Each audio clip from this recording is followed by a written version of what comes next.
नमस्कार, सत्यम समाचार के साथ मैं हूं नीलम शर्मा। आइए शुरुआत करते हैं खबरों की। आई लव मोहम्मद को लेकर प्रदेश में कई स्थानों पर पथराव और प्रदर्शन हुए हैं, जिस पर उत्तर प्रदेश सरकार के कैबिनेट मंत्री पर्यटन एवं संस्कृति विभाग मैनपुरी सदर विधानसभा से विधायक ठाकुर जयवीर सिंह ने एक बड़ी बात कही है।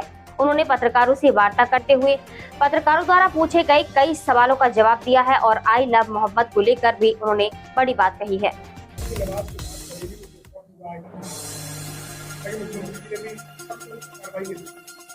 देखिए, पहली बात तो ये है कि जिस आई लव मोहम्मद के विषय को लेके पूरे देश दुनिया में प्राइमाम की बात की जा रही है, वो हल्ला किया जा रहा है और जिस तरीके से उसको लेकर बरेली में उपद्रव करने का काम किया गया है। सबसे पहले गांव में कहावत होती थी कि कौआ कान ले गया, पर कान तो देख लो गया है कि नहीं गया। जब कान ही वहाँ उपलब्ध है तो कौआ कहाँ से कान ले गया। जब आई लव मोहम्मद के विषय को लेकर कोई मुकदमा ही पंजीकृत नहीं हुआ, कोई जेल नहीं गया, कोई कार्रवाई पुलिस ने नहीं की है, तो विषय कहाँ से आ गया। इसका मतलब साजिशन जानबूझकर समाज में बेभरोसा फैलाने के लिए, एक धर्म विशेष के लोगों को उकसाने के लिए ये सब उपद्रव कराने का प्रयास, अशांति फैलाने का प्रयास, अराजकता फैलाने का प्रयास और एक धर्म विशेष के लोगों को उकसाने का प्रयास किया जा रहा है, जिसका ही परिणाम बरेली में देखने को मिला। और बरेली की धरती पर जिस तरीके से पत्रकारों से लेकर के पुलिस से लेकर अधिकारियों से लेकर के फायरिंग की गई, पथराव किया गया, तो अराजकता पैदा की गई, उसके फलस्वरूप वहाँ पुलिस को लाठीचार्ज करना पड़ा और तमाम वहाँ पुलिस के लोग भी घायल हैं, कई लोग वहाँ हुए हैं। और उसमें निश्चित रूप से ऐसी घटना को उत्तर प्रदेश कानून को अपने हाथ में लेने का अधिकार किसी को नहीं देगी। सरकार प्रतिबद्ध है शांति व्यवस्था के लिए, सरकार प्रतिबद्ध है कि लोकतंत्र में अपनी आवाज़ जो भी सुनाना चाहता है स्वतंत्र रूप से कह सकता है। एक कानून को हाथ में लेकर गुंडई के दम पर अराजकता फैला करके किसी भी कीमत पर कोई इस तरह के समाज विरोधी कृत्य करे, राष्ट्र विरोधी कृत्य करे, ये बर्दाश्त नहीं किया जाएगा। कठोर कार्रवाई ऐसे तत्वों के खिलाफ की जाएगी।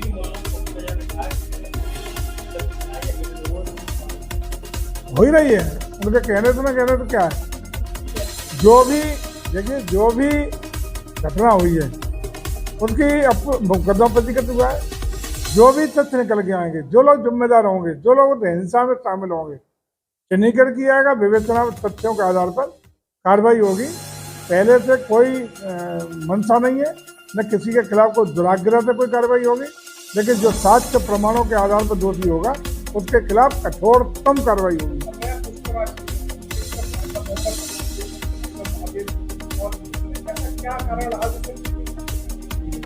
देखिए, यही तो जानबूझ के सख्त कार्रवाई इसलिए करनी पड़ रही है कि जब कोई घटना हुई नहीं, जैसा कि मैंने अभी कहा, जानबूझकर षड्यंत्र के तहत ऐसे तत्व जो अराजकता पैदा करना चाहते हैं, जो समाज में हिंदू मुस्लिम को लड़ाने का काम करना चाहते हैं, जो वोट के ध्रुवीकरण के लिए, अपने स्वार्थ के लिए समाज में तनाव पैदा करना चाहते हैं, ऐसे लोग ये सब इसके पीछे खड़े हैं जिनका हाथ है। और ऐसे लोग जो ऐसे कृत्यों में शामिल होंगे निश्चित रूप से दंड के भागी होंगे।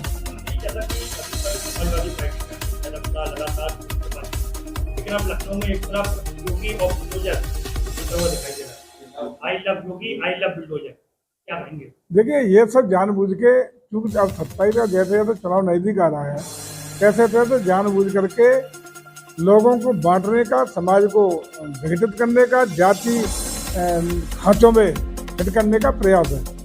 और हम समझता हूँ कि हम लोग हमेशा राष्ट्र की बात करते हैं, विकास की बात करते हैं, समाज में समरसता की बात करते हैं।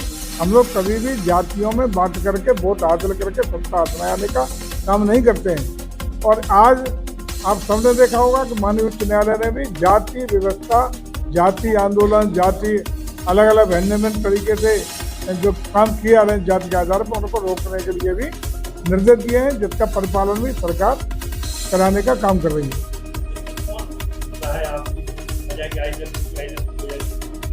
वही कर रहे हैं जो सत्ता में जबरन आना चाहते हैं। कौन कर करेगा? जिनका केवल आ तो रहे सत्ता में आने के लिए, वही तो करेंगे।